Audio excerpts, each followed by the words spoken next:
Gusto ko yung expand like dito. Rax expand. Kasi ito yung parang mga brood warm-ups dati in which mostly macro-based. So definitely slight advantage para sa Zerg kung hindi siya mahaharas or hindi siya ma-rush. May nagpapabati daw. Balik sa Philippines na channel. Hello.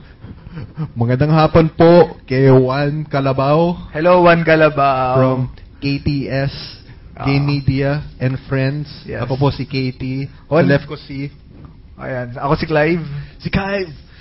QNST Famine na pangalan ko. QNST. Famine. And Mr. Silver League Terran player, William Nicky. Yeah. Yes. And Juan Calabao, huwag mong kakalimutan, meron akong gatas sa'yo. Calabao ka eh. Ano yan? Ano yan? Best of 5. Oh, so best of 5. It's a best of 5. 1-0 na si Mr. and Juicy. So definitely...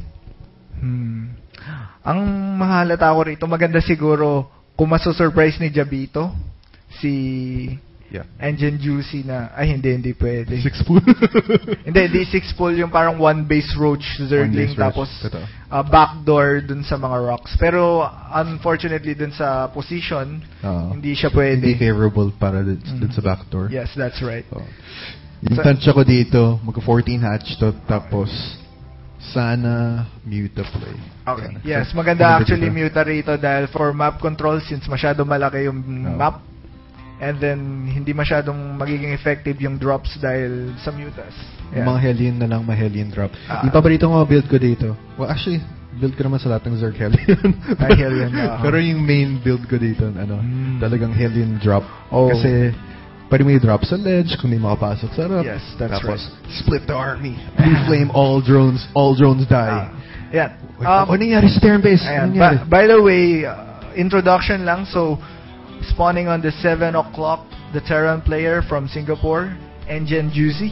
And then the Zerg player from the Philippines, the handsome young man, Paulo Javier, aka Jabito, spawning on the 1 o'clock position of Shakura's plateau. Parang di na ito full block yan Balik ka sa choke ng Terran. Actually, full block yan. Full block na ba yan? Alam ko dati full block yan, pero binawal nila. Oo nga pala. So, tingnan natin. Makikita natin kung may pakinabang yung patch ng Zerg. Di makapasok yung drone. Nice. So, actually, I'm pretty nervous for Jabito right now because possibility here is that mag-Hellion harass at the same time 2-port Banshee. So possible na yun yung magiging build ni Juicy. Alright? May gas na ba? Wala pa siyang gas. Mag-expand to, man. Okay. Mag-expand yan. So, bali magbe-bet kami ng bossing ko kung sino mas tama. Kung mag-expand wala pa gas. Wala pa rin gas. So, yeah, possibility na mag-expand nga. Okay. Okay, so very good block. 14 ha? Speed? Spawning pool. And then di pala speed. Spawning pool pala. So yeah. So ang tendency dito is maganda yung block niya in which hindi man lang nakapasok yung drone. Exactly what is the plan coming from Juicy.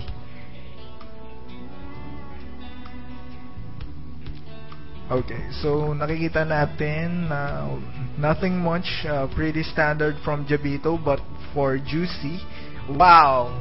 Talo akong 50 pesos sa bossing ko. Kasi, wala gas So, yung assumption ko na 2-port Banshee, Hellion harass, hindi mangyayari. Okay? Alright, nakanisap na ito. Libre naman ang barbecue mamaya. Sige. Ay, wala nga. May nagihaw ng liempo kanina. Mamaya nanakawin ko yung para akong changeling. Titirahin ko yung liempo nila. Nang wala silang alam. Berto, bakit mo tinitira yung liempo? Wala lang. Huwag na ako, bakit? Ipapolis mo ako. So, nanako yung liempo. Kaya nag-transfer si Jabito ng 6 drones. So, very standard. I hope sana i-mix it up niya. Wow, very nice coming from Engine Juicy. So, yun pala yung 3 racks na wall. Actually, nag-double gas ba siya? Ano to? Ito yung Viking build na mech build na nakita sa isang GSL game. Okay. 3 racks na block mo yung harap. Tapos hindi ka magpa-produce ng Marines. Gagawa ka lang ng Viking, pati tawag dun? Banshee. Oh, I see. So, mostly para siyang, in Brood War terms, para siyang may pagka River Corsair. Ano siya? Fantasy build. Very fancy build. Pero actually, malaki siya. Anything na TVZ na mech, fantasy build. Parang anything na PVZ sa Brood War, Bisu build. Kaya parang ganun, okay. So kwentuhan mo ako regarding that. Ginawa niya Viking Banshee lang? Or nag-mech din siya? Basta yung nangyari, parang nag-overcompensate yung Zerg for barracks units kasi nakita niya 3 barracks yung nakaharang. Okay.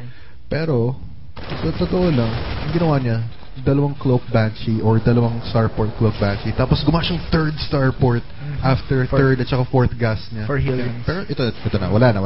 Okay. So, actually nanalo naman akong pustahan. Nagkamali kasi siya. So, may balik ang 50 pesos sa akin. Yan. So, 3rd na agad, kumukuha si Jabito. Okay. For economic advantage as usual. Very good. And for Engine Juicy, well, very simple. 2-pack. Bali, nangyayari dito, parang sabihin na lang natin... 2-pack? Yes, 2-pack. So, 2-pack Shakur. Sakto! 2-pack Shakur in Shakuras Plateau. 2-pack Shakuras Plateau. So, 2-pack will be very proud of Engine Juicy. Anyway, yun, Baidling. So, definitely... Okay. Just playing safe, Jabito, that's very standard. yes. Very standard. So Jabito is playing standard, except for the fact that he's not going for roaches anymore, like before. And definitely, what I like about Jabito's build is that he made an evolution chamber, so he would be able to block any Banshee timings. Correct. Yeah. Correct. Alright. Oy. 2-pack. Tapos Armory. OMG. Super Mecher.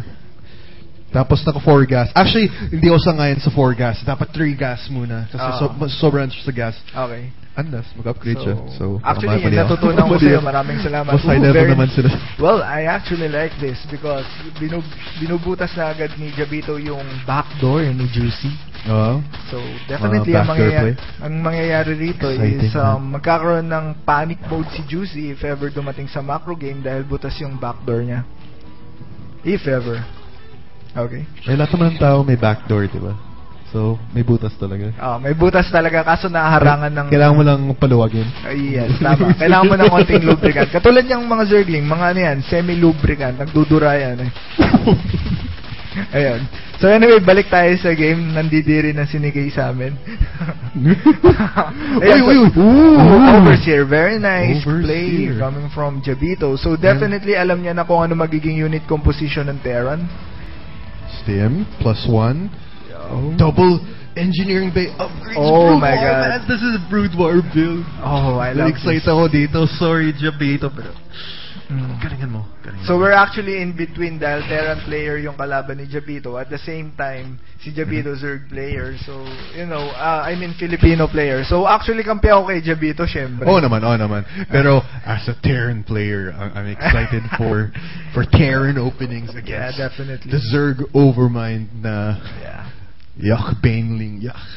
Oh my God. Spire. Jabito, pakitaan mo nga to sabi si sa'yo 3 hatch mute Lamang na naman ako. Nga. So panalo ka na naman ng 50 pesos sa akin. Hindi, medyo bawi na. So, So gumawa siya ng floor so that makaka-defend siya against dun sa mga Muta harass. Tingnan mo yung ano niya, yung pera niya. Yung pera niya medyo tumaas ng konti pero yan ginastos. Sabi sa'yo, 3 gas. Definitely. You're absolutely correct regarding that. Kulang sa calculus at saka statistics. Oo nga. Sa school. Ako, natututo lang ako sa'yo. Pero anyway, ayan. Makikita natin, nag-upgrade na ng Roach Speed. Oy, pati Burrow. 1 Carapace. Ang ganda nito. Burrow. Okay. And definitely okay to dahil since ang naiisip ata ni Juicy na mostly mag-muta harass masyado si Jabito. Roaches are pretty good against that compo, I suppose. Or I might be wrong, but if you have mass roaches, definitely it's a good thing against this type of unit composition. Uy, 37 minutes? Ay, 38 viewers? Oh my God. Thank you very much for the viewers. Uy, breaking the backdoor. So definitely they're just going backdoor against each other. This is actually good for Juicy. For Juicy kasi yung front niya naman Kaya guarded by tatlong barak. Sobrang hirap pumatay ng ganun HP na Tama ba? ka doon. Kumbaga, Wait. mas malala yun sa Destructible Rock, kumbaga. Jabito can hear us. Yeah. He's moving to So, what But actually, exactly we're seeing here is that may Jabito mayroon pa si is Jabito doing dyan? some... Ay, hindi niya he pinutas. didn't go through it. Already lang. Pero definitely may idea na si Juicy rito No. na may expansion si Jabito doon sa third. So, ang ginagawa ni Jabito rito, pinababalik niya si Juicy in order for him to not attack. Pero ito yung problema, si Juicy alam niya yung mangyayari. So, definitely hindi siya babalik in order for him to defend. Oh, my goodness. Okay, very nice. Good. Very nice play coming from... Atras. Okay. From Juicy. Very nice ka. Ang daming siege tank. Mm-hmm. Pero definitely kaya tong patayin ng Magic Box na Mutalis. Please, i-Magic Box mo, baby. Magic yan, box. actually kaya na yan Magic na Box maraming niya Zergling. Mataded ka lang itong pero- expansion. Maybe. May possibility. Pero yan. Nakuha Very mo, good! please. Nice sniping of the siege tanks. But unfortunately, masyadong maraming anti-air si Juicy. So, tendency na ito maubos yung Mutalis ni Jabito, which is a pretty bad investment. Pero, whoa! I suppose Jabito is going for a counter-attack right now. If you could see those units. This is actually really, really good. Tapos pag after yung mapatay yung third ng Zerg, pupunta yung Terran sa main. Tapos masasandwich siya, man. Yes, definitely. You're absolutely correct regarding Master tactician. Ayan. So, lusog na, Jabito. Wasakin mo na, please. Kaso merong defending na. Oh my God, the imbalance repair of the SC. Kaya ito. Basag. Oh no, actually hindi kaya kasi, yun nga, imbalance repair. Jabito, etc. make your third. Kailangan mo ng third soon. Yes.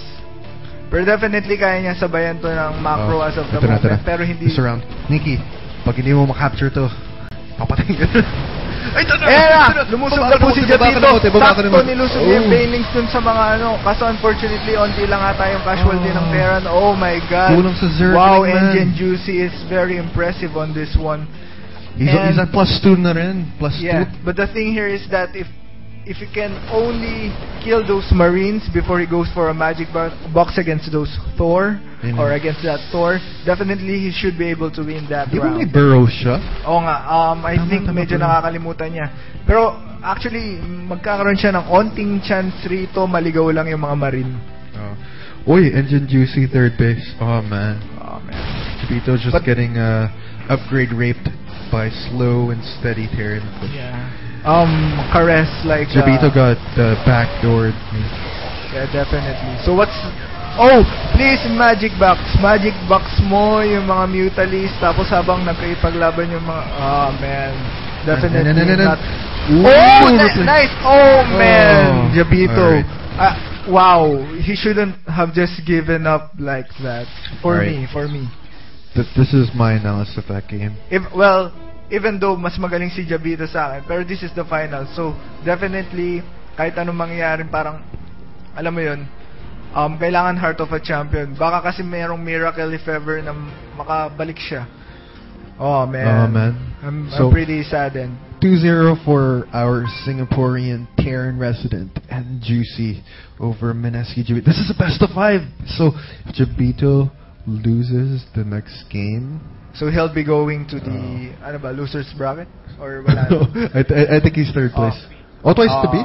Ooh. So see, I told you I'm right, man. Kala ko So on the spot. No, it depends because this is the winners final. So what happens here is that Jabito goes back or goes to the losers bracket. Goes to the losers bracket. Okay.